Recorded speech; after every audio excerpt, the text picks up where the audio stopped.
జై తెలంగాణ. ఈరోజు మన తెలంగాణ రాష్ట్రం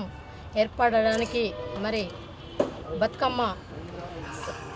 సంస్కృతి కార్యక్రమాలు మన సాంప్రదాయాలను వెలుగు తీసుకొస్తూ మన తెలంగాణ రాష్ట్ర ఆడబిడ్డ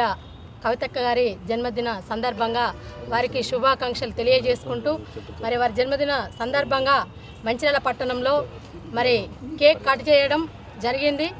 వారు మరి ప్రజలను ఎంతో ఉద్యమ రూపం బతుకమ్మ రూపంలో మరి తీసుకురావడంతో మన తెలంగాణ ఏర్పాటు చేసుకోవడం జరిగింది. వారు ఇంకా ఎన్నో కార్యక్రమాలు మన తెలంగాణ రాష్ట్రంలో మహిళలకు చేయవలసి ఉంది కాబట్టి వారు ఈ బర్త్డే సందర్భంగా ఆ దేవుని దయ వల్ల ఆమె ఆరోగ్యంగా ఉండి మరెన్నో సంక్షేమ పథకాలు మనకి ఇవ్వాలని కోరుకుంటూ, అలాగే ఈరోజు ఆమె బర్త్డే సందర్భంగా మరి మన బడ్జెట్ సమావేశం కూడా ఈరోజు మరి కులాల వారీగా గత బడ్జెట్ కన్నా ఈ బడ్జెట్లో మరి కులాల వారీగా బడ్జెట్ కేటాయిస్తున్నందుకు మరి కవితక్క గారికి మరి ముఖ్యమంత్రి కేసీఆర్ గారికి ప్రత్యేకంగా ధన్యవాదాలు తెలియజేసుకుంటూ